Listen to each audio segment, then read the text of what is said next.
Hi, it's Dennis Daly.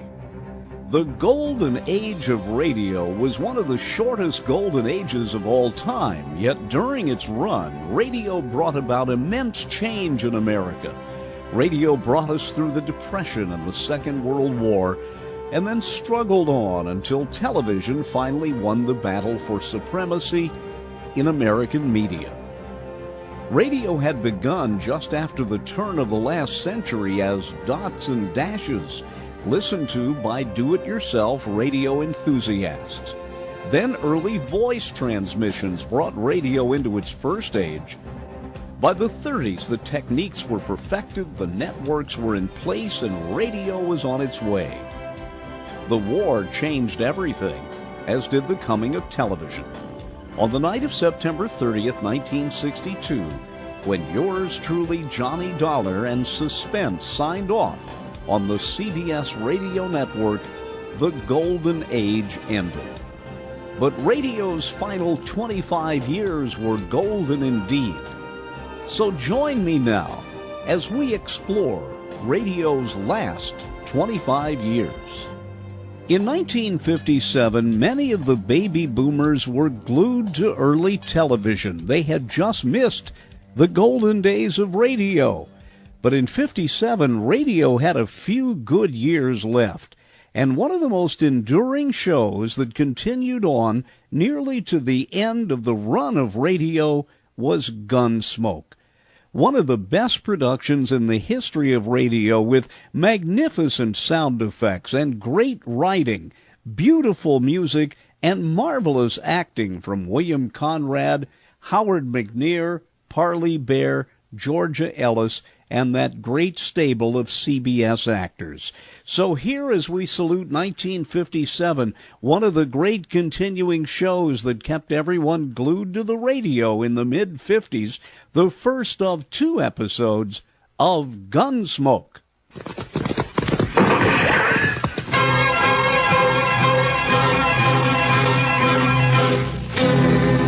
Around Dodge City and in the territory on west, there's just one way to handle the killers and the spoilers, and that's with a U.S. Marshal and the smell of Gunsmoke.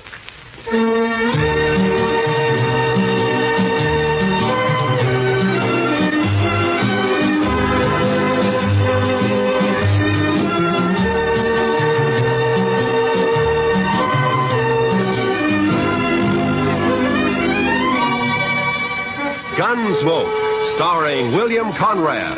The story of the violence that moved west with young America. The story of a man who moved with it. Matt Dillon, United States Marshal.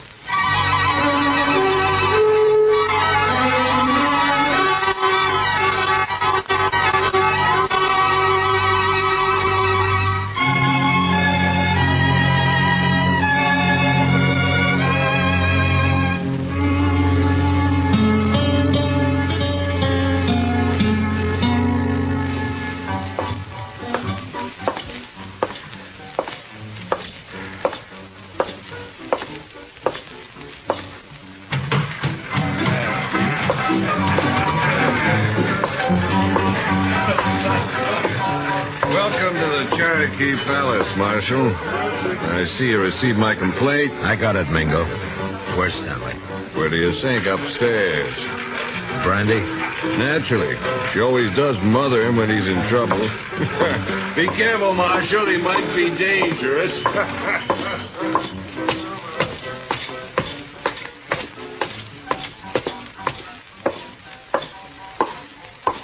Well, Marshal, you got a sweet word for Dixie? Yeah. Move. Oh, it's not very sweet. It was to the point. Say hello to Jim for me, huh?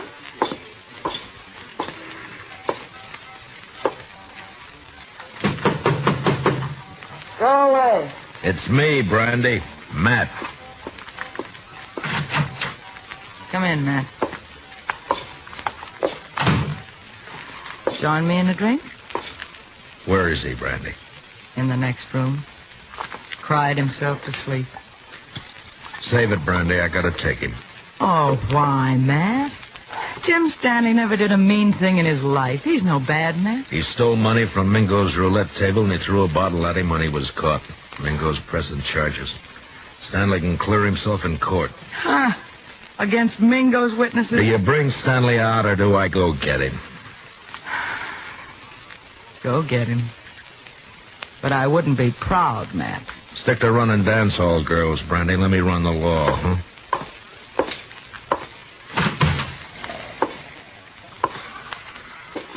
Stanley? Stanley! Oh, it's you, Marshal. I'm sleeping. I want you to come with me, Jim. Come with you? Sure, Marshal. You better get up. Come on. Come on. Oh, yeah.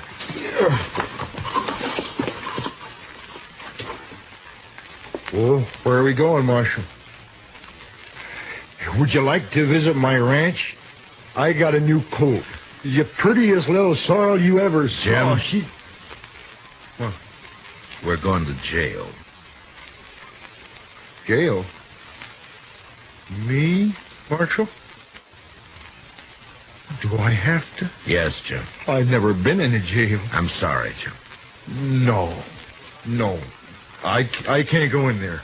Oh, Marshal, I ain't never been locked up before. Please, don't make me. I have to. I didn't mean to do it, honest. I just lost my head when I realized my money was gone. I wouldn't have kept those chips. I know that. I just grabbed them. I don't know why. They were there, and I just grabbed them, and then Mingo started in on me. He kept saying things, bad things about... Take it easy, Jim. I wouldn't have cared, except that, well, Dixie was there. He kept yelling at me that I was a thief right in front of her. I tried to make him stop, and he wouldn't. And then something happened. The bottle was there. You threw it at Mingo? No, I just threw it, Marshal. I was crazy. I didn't mean to hurt nobody. I believe you, Jim. Marshal, will you ask Dixie to come and see me later? Yeah, sure, I'll ask her. Thanks. I just want to tell her not to blame Mingo for all this. She might say something or give up her job. Don't worry, Jim. I don't think Dixie's going to give up anything.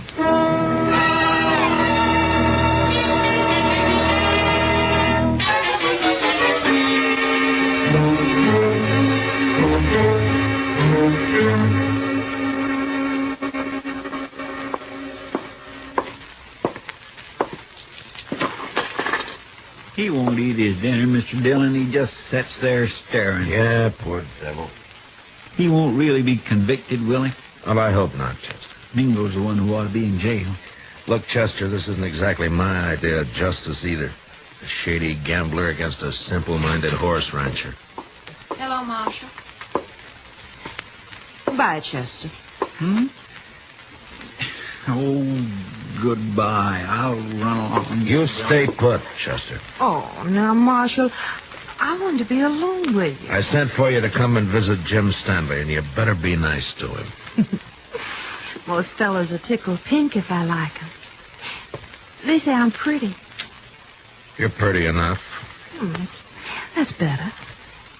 I knew you liked me. I said you were pretty. I didn't say I liked you. Oh, now that's nasty. Would you like to hear what I really think of you? No, don't bother. I get the idea. You're Mingo's girl. When I feel like it. And why do you have to tease a man like Stanley, drive him to drinking and gambling and trouble like he's in now? He's sweet. He thinks I'm beautiful. Yeah. But even men like him wake up. Stick to Mingo.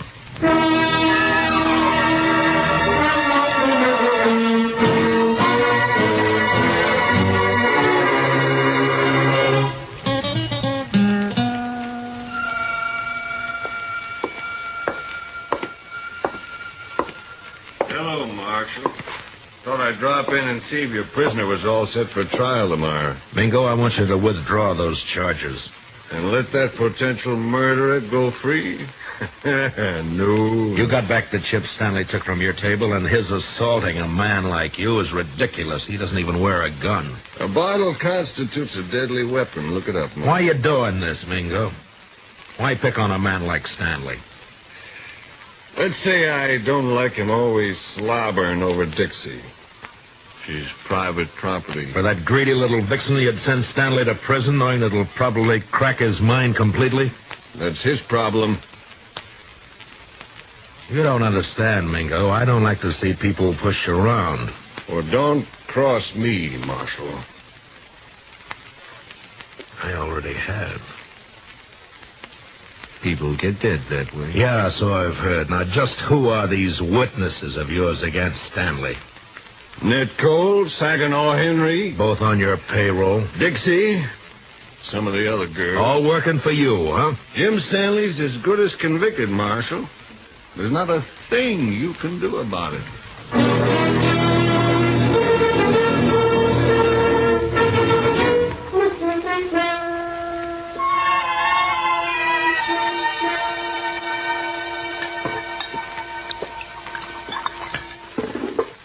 Here, man.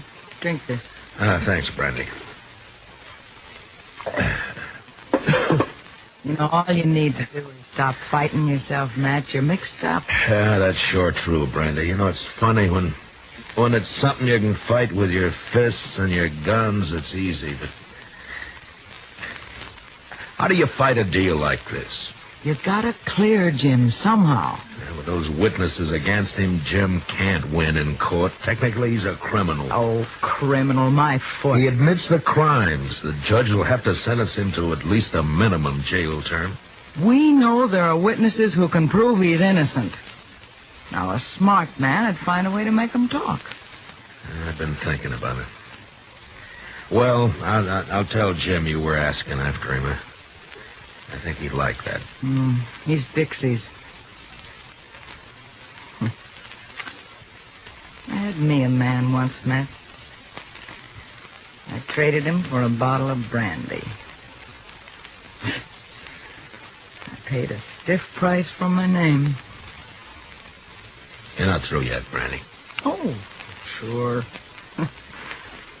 I play mother to everybody. Take everybody's troubles on my shoulders. Help salve my conscience.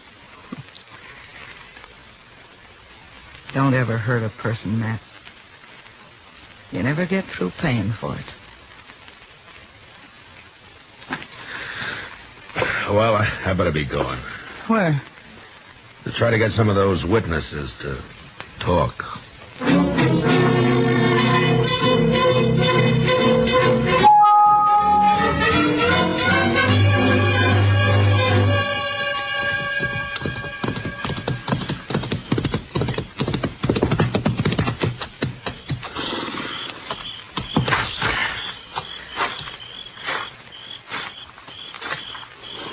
Hello, Saginaw. Huh? Oh, it's you. I've been looking for you. And you've been looking for trouble. Well, you're beginning to sound like your boss, Mingo. It's late. What do you want? I want to read you something from this book. What book? This law book. Oh, so? First law I see says that anyone giving a drink to an Indian is liable to fine up to $500. I saw you buy an Indian Pete a drink only last week. Pete's a stable boy. He ain't no savage. Law doesn't say savage, says Indian. Pete's an Indian, so technically you broke the law. You can't make Next one says any man that disrobes in a public place is guilty of committing a public nuisance. Carries a fine of $100. Look, what the devil is all I this? saw you breaking a horse down in Harrison's Corral a little while back. You took your shirt off, and that's disrobing in a public place. Technically.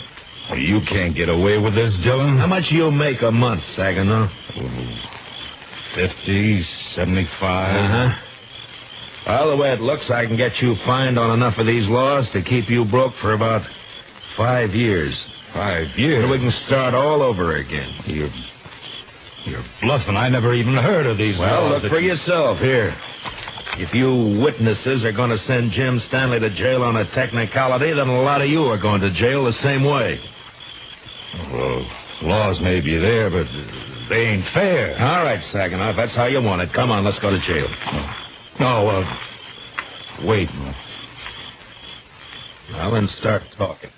Well, Dixie shilled Stanley into losing his money, and me and Ned Cole egged him into grabbing a couple of chips when the wheelman wasn't looking. On Mingo's orders? Sure. Stanley looked down at the chips we swiped, and he reached out to hand them back when Mingo jumped him.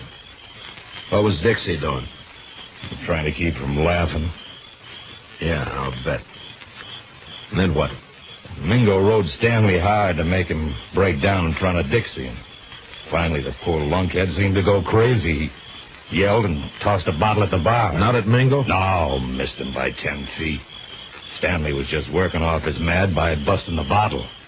Paid for it. I guess he had the right. Yeah, I guess he had. First, I think Mingo was just deviling Stanley, and then he got the idea to press charges and send him to jail. We got orders out to testify.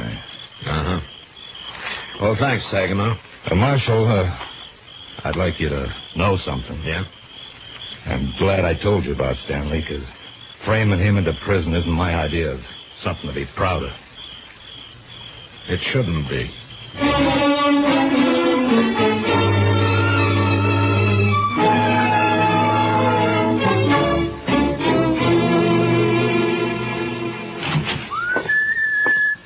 Good evening, Chester. My, what are you so happy about, Mr. Dillon? Everything, Chester, everything. Is it about Jim Stanley? It is about Jim Stanley. He's going to clear himself in court tomorrow. Come on, let's go tell him. Well, gracious, that is good news. He couldn't have taken much more being locked up. I know. Hey, Jim, wake up. We're going to break... Jim. Mr. Dillon, he's gone. Both window bars are cut. Yeah. And here's what cut him. A hacksaw blade. And look yonder, there's another. Oh, that fool. Why couldn't he have waited one more day and he'd have been free? Jim Stanley didn't have those hacksaw blades on him, Mr. Dillon. I know. I searched him good. You searched Dixie good? Hmm? Oh, mercy, no, Mr. Dillon. She's a girl. He didn't have any other visitors? No, sir. Mingo's going to be awful mad when he finds out his girl helped Jim Stanley get away. Come on. You going to arrest Dixie, Mr. Dillon? I don't know, Chester. First, I got to find her.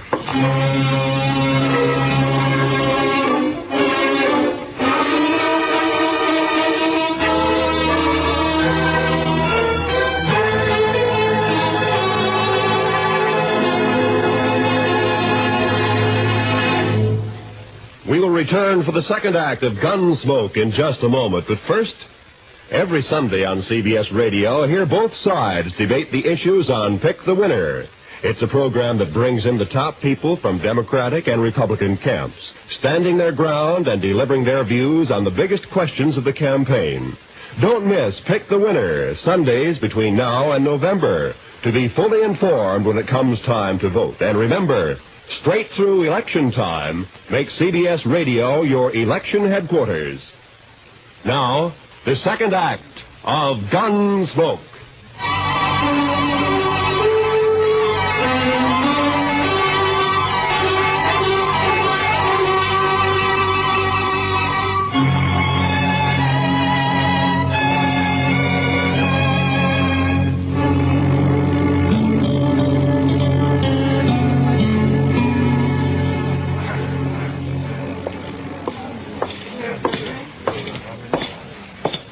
Kind of late, aren't you, Marshal? Where's Dixie, Mingo?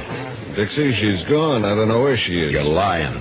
Well, I swear she disappeared hours ago. I still think you're lying. Dixie's here someplace. No, he's telling you the truth for once, man. Dixie's gone, all right. Are you sure, Brandy? Saw her right out of town. Was Stanley? Yeah, Matt. The two of them. Dixie and Stanley? Dixie passed him some saw blades. He cut his way out. That rotten double-crossing. He's your girl, Mingo. I'll be the laughing stock of Dart City. Good. I hope they laugh you clear out of Kansas. If it's the last thing I'll do, I'll find her. Both of them. Finding him is my job, Mingo. Go ahead. But you better beat me to him, or you'll be arresting him dead.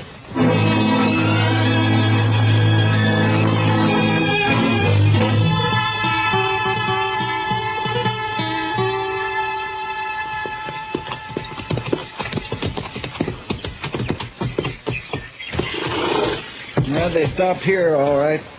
Probably changed horses and got some supplies. That wasn't why Stanley came home. Look, Chester. What? Water in the stock trough is right up to the top. The barn's open. Feed pulled out where the stock can reach it. Even scared to death, Jim thought about his animals first. Mr. Dillon, you think Mingo's trailing Stanley and Dixie, too? Perhaps. It's one good reason why we better catch him quick. Come on.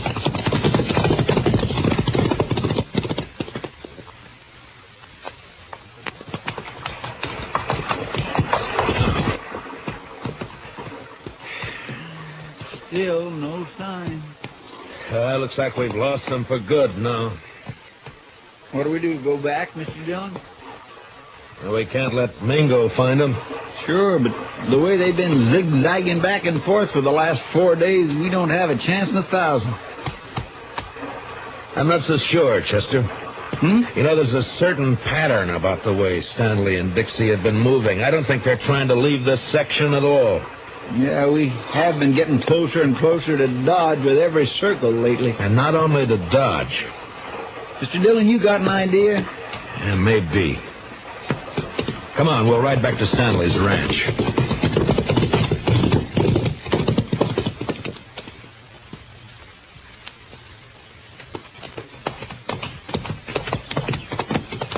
You think they came back here? I will soon find out. But from what we saw here before, I'll bet Stanley's not the kind to stay away from his ranch for very long. What? I'm Hit the dirt. Behind the trough. Yeah. It's Jim Stanley. There's his horse. Yeah. All right, keep your eyes open. Stanley!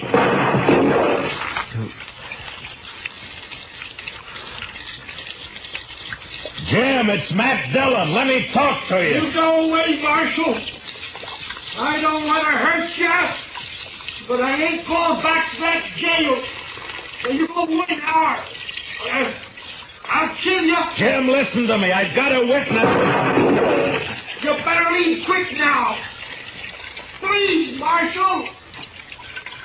Mr. Dillon, I'm getting wet. That's better than getting shot. Keep your head down. Yes, sir. Sure is wet. Stanley's in a good position. Closest cover for us is the barn. That's across 50 yards of clearing. That's a long run. He could pick us off before we made 10 feet. Yeah. Jim, I'm not leaving until I've talked to you. Leave me alone, Marshal. Can't you leave me alone? I'm coming to talk to you, Jim. No. No, stay back. I warn you. Mr. Dillon, don't do it. That's a crazy man. That's a frightened man, Chester. I'm coming unarmed, Jim. I don't think you're a murderer, but if you are, this is your chance.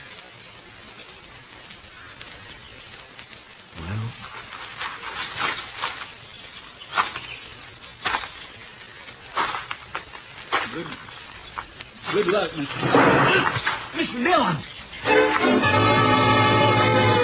Stanley's shot sliced across my side like a branding iron. It was all I could do to ignore my fear and keep going. But somehow I reached the ranch house alive. I opened the door.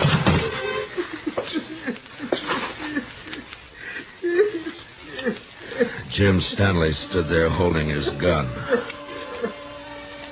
and crying.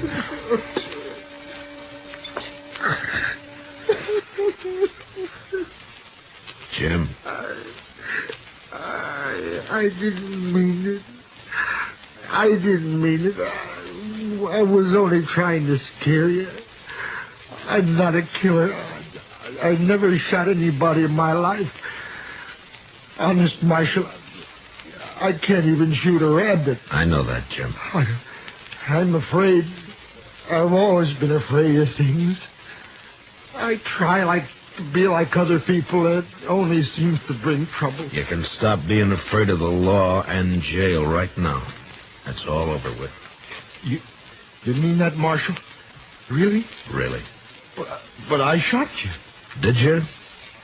I don't recall. Oh, but Mr. Dillon, shot hit your side right there. You see it? It's bleeding. Now, Jim, listen to me. You didn't shoot me. Oh? Well, all right, if you say so, Mr. Dillon. I say so. Here, I'll take that rifle. Now, let's go back to town and get this business settled, huh? You've been good to me, Marshal. Forget it, Jim. There is one thing, though. Dixie.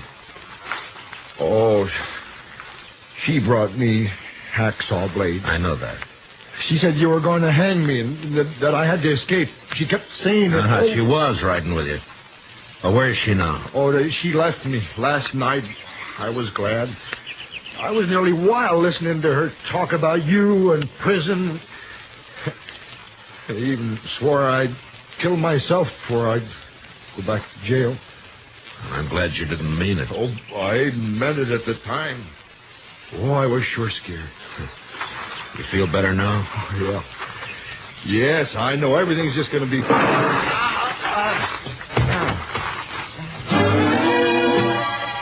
The rifle slug splashed the side of Jim's face with red, and he crumpled into the dirt. From the water trough, Chester opened up and drew the fire of whoever was hiding in the hayloft of the barn. I could see a gun barrel poking out from the side of the hayloft. I picked up Stanley's rifle.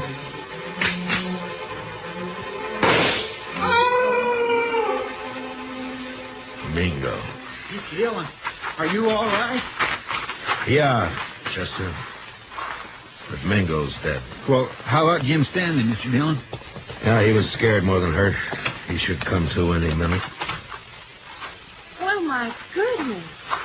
Oh, this looks like a sure enough war's been happening around here. Where have you been, Dixie?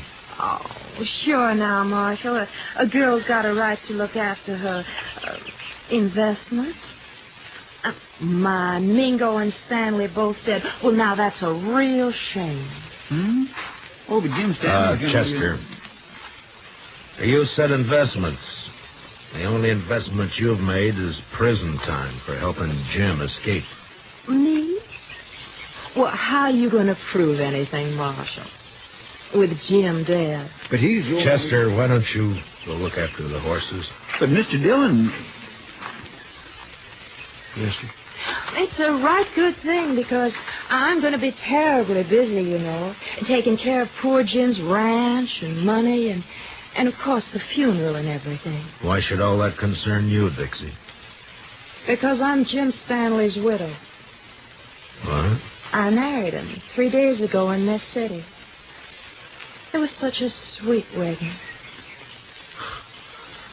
Yeah, I'm sure it was. And now all I have left are some memories.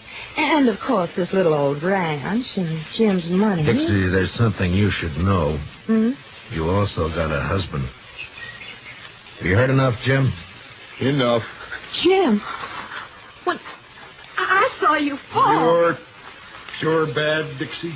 Oh, Jim, you mustn't pay no mind to what I said. I was upset. Didn't I come back just to be with you? No good, Dixie. Jim's on to you now.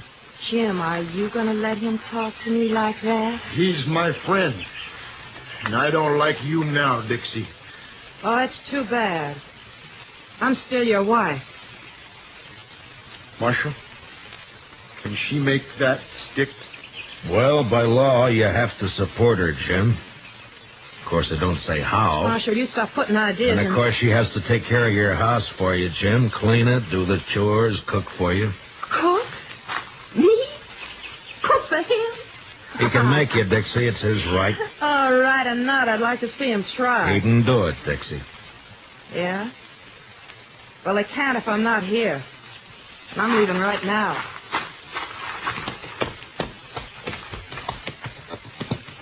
You want to ride into town with us, Jim?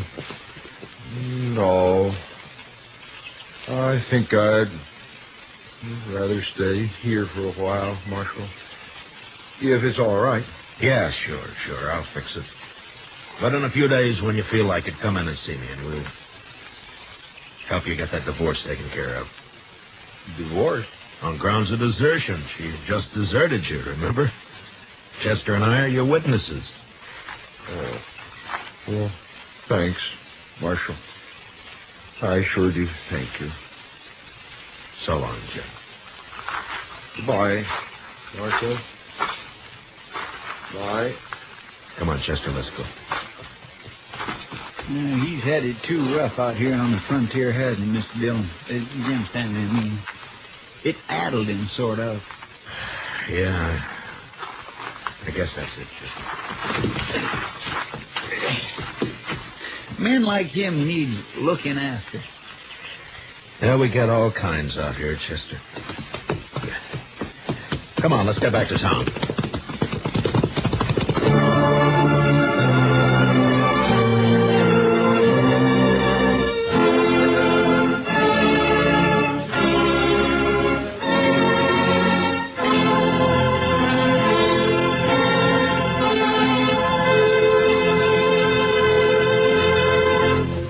Gunsmoke, under the direction of Norman MacDonald, stars William Conrad as Matt Dillon, U.S. Marshal. Tonight's story was specially written for Gunsmoke by Herb Purdom, with music composed and conducted by Rex Corey. Featured in the cast were John Daner and Michael Ann Barrett, with Paul Dubov, Vivi Janis, and Bill Lally. Parley Bear is Chester. Join us again next week as Matt Dillon, U.S. Marshal, fights to bring law and order out of the wild violence of the West in Gunsmoke.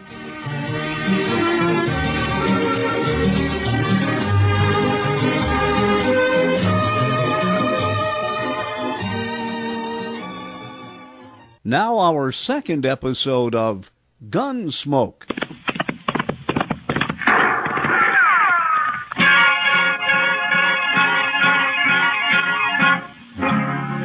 Around Dodge City and in the territory on West, there's just one way to handle the killers and the spoilers, and that's with a U.S. Marshal and the smell of Gunsmoke.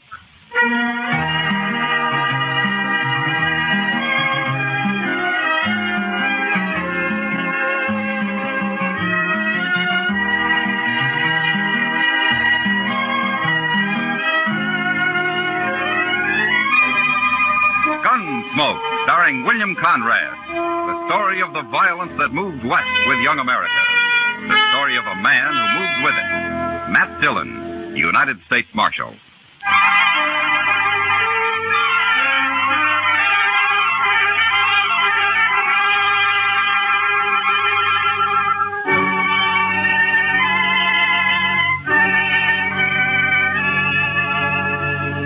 The trip from Hayes City to Dodge was long enough horseback, but by stagecoach, it seemed endless.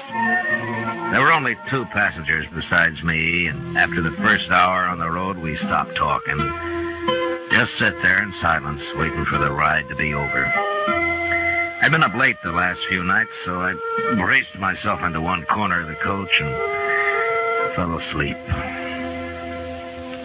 I vaguely remember the stage pulling to a stop and somebody shouting. But I came fully awake when the door was jerked open and a man behind a bandana stuck a shotgun in my face. Get out of the coach. Hands in front of you. Be a pleasure to blast you open.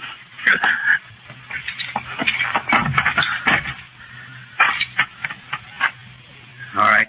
Take his gun, Charlie. Yeah.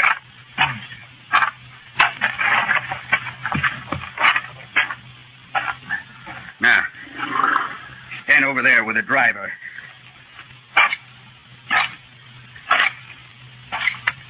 You too, Nick. Now get on out and don't try nothing. Of course. How come you didn't start shooting when they stopped me, Marshal? Well, I was sound asleep, Hank. Well, I'm sure glad of that. If we put up a fight, that fellow with the shotgun would have blowed me clean off the seat. Yeah. How many of them are there? Just these 2?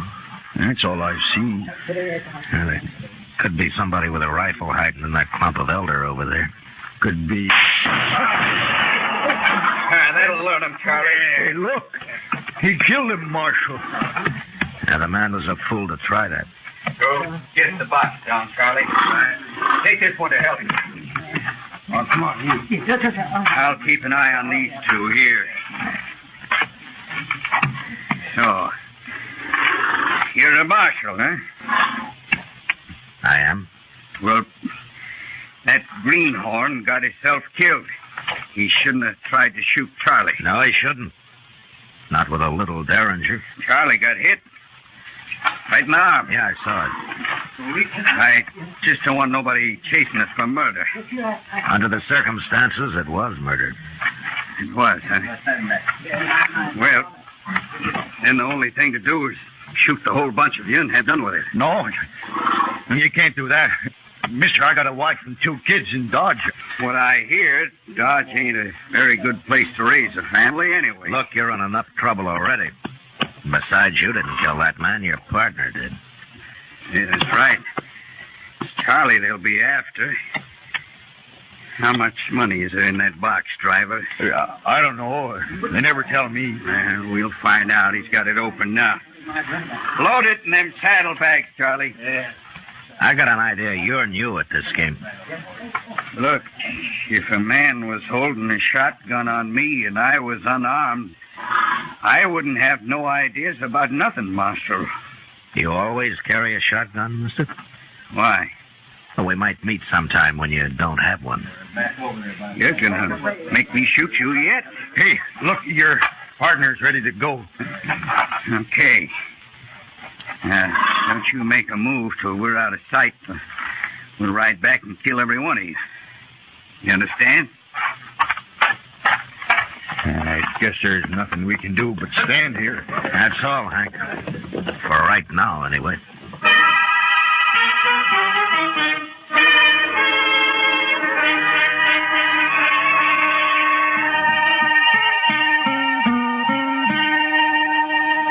We're trying to take you this year.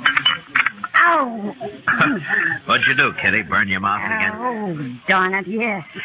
What do you mean again? Well, it seems like you always do, if the coffee's hot enough. Thanks for the sympathy. As much as you gave me about the stage hold-up the other day. All I said was I'm glad you were asleep. You're a lot safer that way. Well, being safe isn't exactly my main goal, Kitty. Yeah, I know. How much money was there, Matt? $2,000? You'd think they'd have paid a man to ride shotgun. Have you any idea who did it? No, they were both masked. I hear Wells Fargo put up a reward for him. Yeah, there's $1,000 for the one who killed the passenger, dead or alive. They must want him real bad. That's not good for business. People getting murdered. What about the other one? $300 for his capture. And if you recover the stolen money, Kitty, well, they'll give you half of it. If I found that money, they'd give me all of it. You'll end up in jail yet. Well, the Texas Trail isn't far from being a jail. For me, anyway. I gotta get back there pretty soon, Matt. Sure. Hey, you. Waiter. Come here and take this money or I'll throw it at you. Another gentleman in town. Kitty, I don't want to turn around. What does he look like? Well, I think it's the one with the black beard. You heard me, waiter. Get over here before I bust your neck. That's the one, all right. Is there anybody with him? No, he's alone. And he's leaving now. Oh, good. No, don't stare at him. I don't want him to see me. Well, he's not even looking this way. He's going up the door, Matt. All right, come on. I want to follow him. Okay.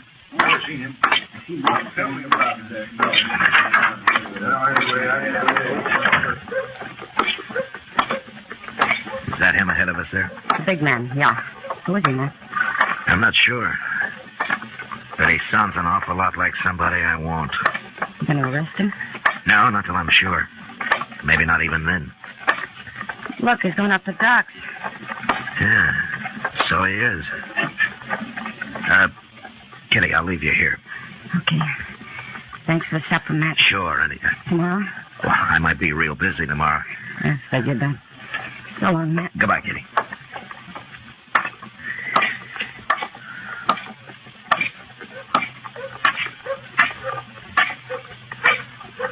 That's a serious thing. It sounds like his arm is infected to me. How'd he do it?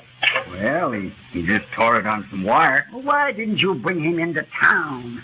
It might be gangrene. Is that bad? Bad. He could lose the arm, or even die. Where is he, anyway? On the prairie? Camp? Ain't there some medicine or something I could take back with me, Doc?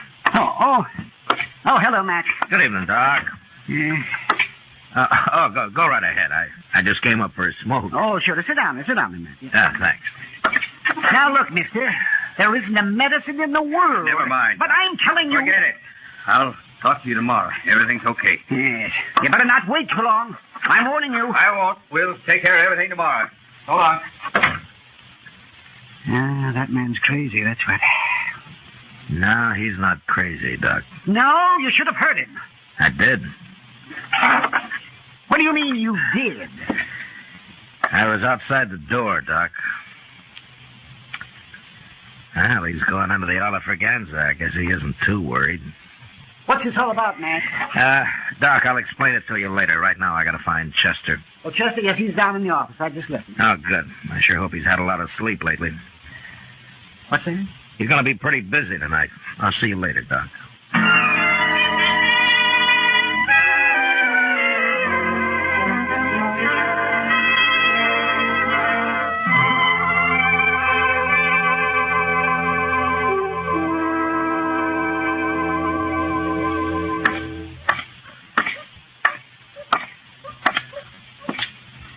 Well, did you follow him all night, Chester? Oh, Mr. Dillon, I'm about ready to drop. Everything's getting hazy. Where is he? In the restaurant there? Yes, sir, that's where he went. He gambled the entire night.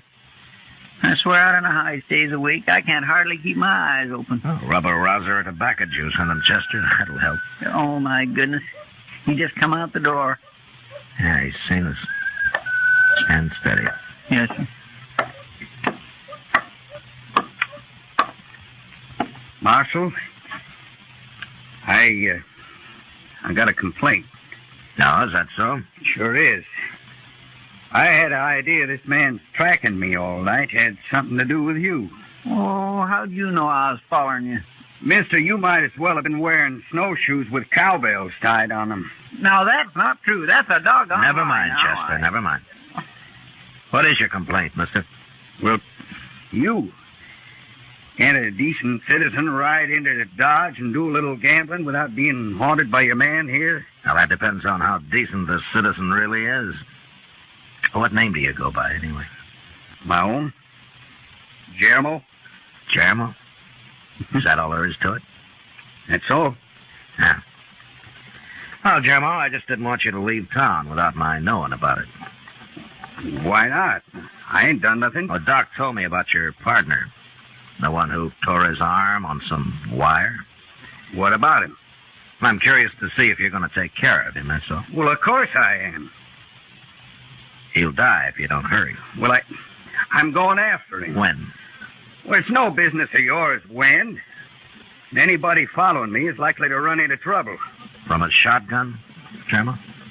I don't use a shotgun, Marshal. Your partner's dying, Jermo. You're wasting time.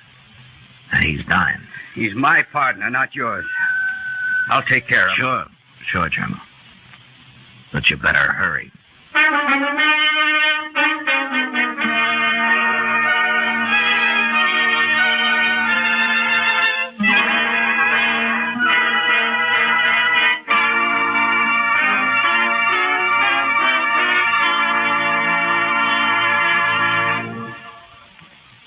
We will return for the second act of Gunsmoke in just a moment. But first, since 1910, the work output of each of us has more than doubled, and the average annual income has gone from $2,400 a year to about $4,000. Yet about 18 hours has been cut off the average work week.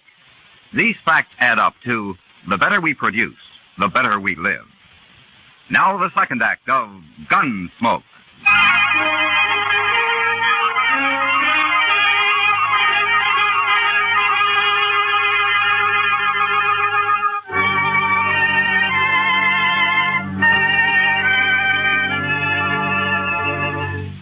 Chester had been up all night, so I sent him to bed, and I hired a Kiowa Indian I knew to keep an eye on Jermo.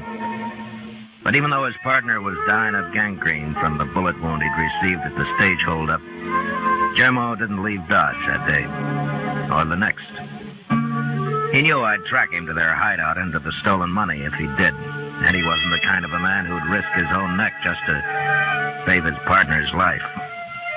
And since I had no real evidence yet, there was no use arresting him. So, all I could do was wait. That Indian is a wonder to behold, Mr. Dillon. He hasn't slept a wink in 2 whole days, and he don't even look tired. No, but Jumbo looked tired the last time I saw him. Oh, he's been sleeping regular. Yeah, I know.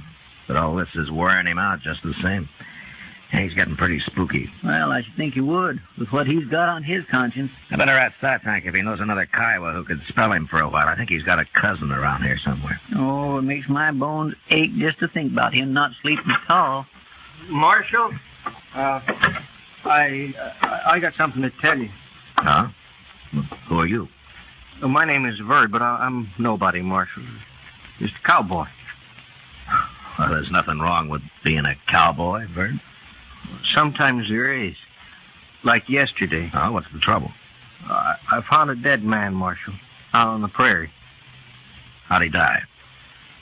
Well, it looked to me like he got shot. That's why I come to you. Did you bury him? No, I wrapped a blanket around him, though. Now, where is he, Bert? Not far from here. Maybe 15 miles. Now, Chester. Yes, sir? Get our horses. We'll ride out and have a look.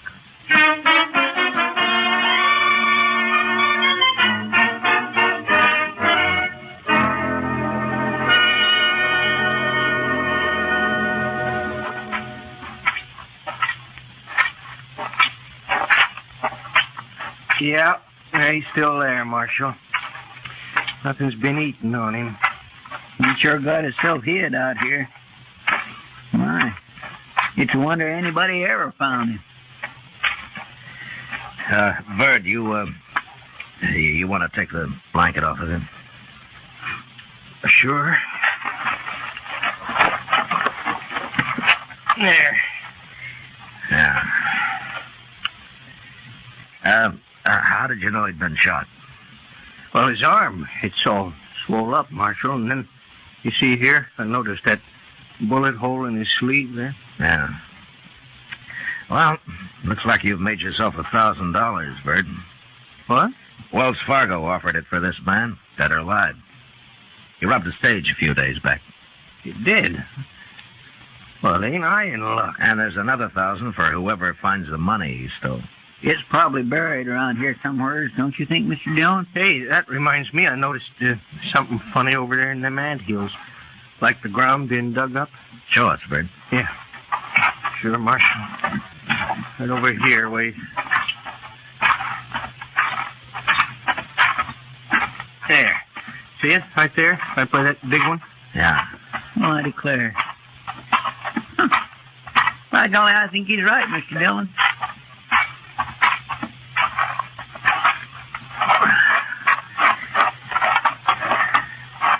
Yeah, there's something been buried here, all right? Yeah. I think I can... See? Yeah, there it is. There, I got it. Hey, looky there, Marshal. It's a money bag. And I found it, didn't I? Yes, sir. That's right, Verd. Here, look at that. It's real money, all right. Marshal, I found it, so I get the reward, won't I? But I knew where it was. Yeah, you sure did, Verd.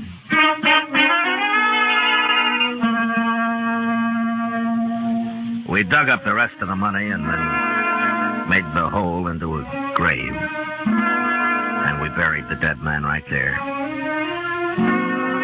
On the way back to Dodge, I told Verd he could talk all he wanted about finding the bandit's body and the reward he'd collect for it, but that he wasn't to say a word about the money we'd recovered. He couldn't understand why, and I didn't explain it to him, but I warned him he'd never get a penny of either reward if he didn't do as I said. Back in town, I didn't let him out of my sight for the next 2 days. I figured it'd make Jimmo pretty worried. And it sure did. You know, it's mighty good to get off of that prairie. Just for change. Should think it would be.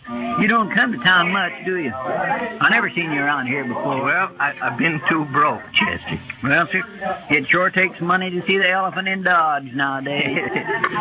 I'll be able to afford it soon enough. Ain't that right, Marshal? Ah, it looks that way, Bird. Yeah, you've been mighty lucky. So far. What do you mean, so far? Nothing. Evening, Marshal.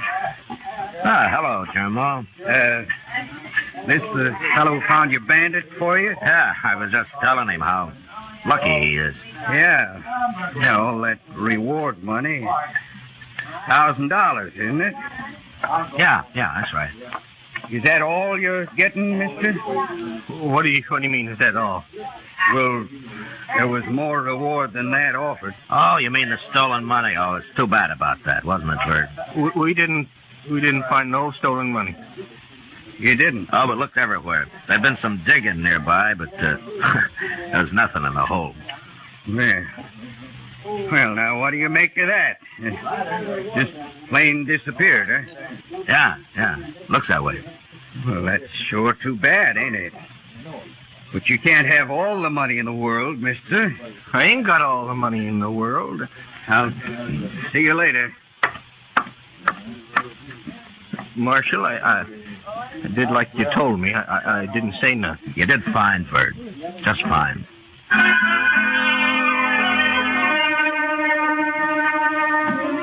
When we left the saloon a little later, I noticed Jermo standing in the darkness of the alley, waiting. I was pretty sure he'd follow us as we crossed the plaza and walk up Front Street. When we reached Kelly's stable, Bird wanted to go in and see if his horse had been fed, so we said goodnight and left him there. Chester and I walked on a little ways, and we turned off the street. We went back, entered the stable from the rear. Inside, we could hear voices, and we sneaked up from stall to stall until we were close enough to make them out. Tell me where the money is, Bird. What did you do with it? I told you, Jim. Well, the marshal's got it. We dug it up. You're lying.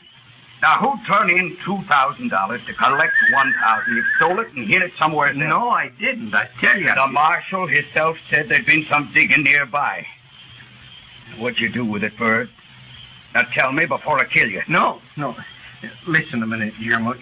Look, when you didn't come back, see, I figured you got caught.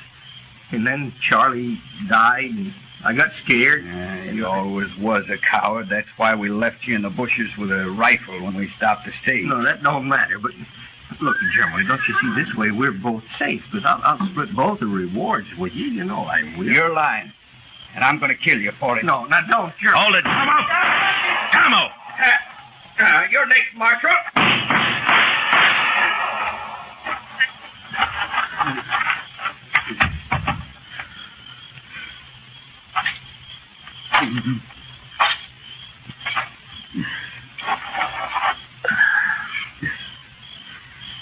You should have had your shotgun, Jermo.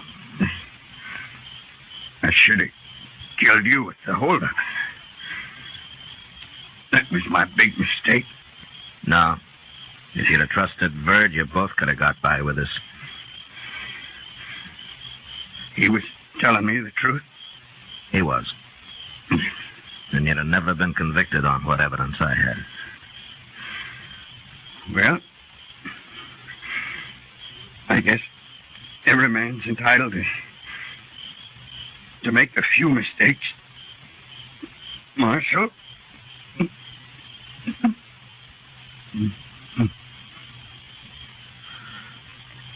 Jermo?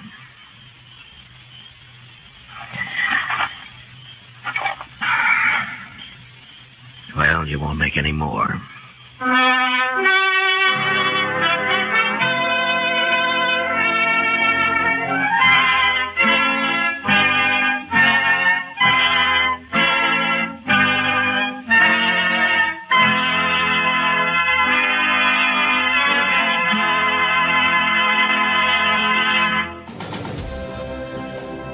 I'm Dennis Daly. Thanks for going along on our journey through the final 25 years of radio. Radio's golden years. Join me again next time.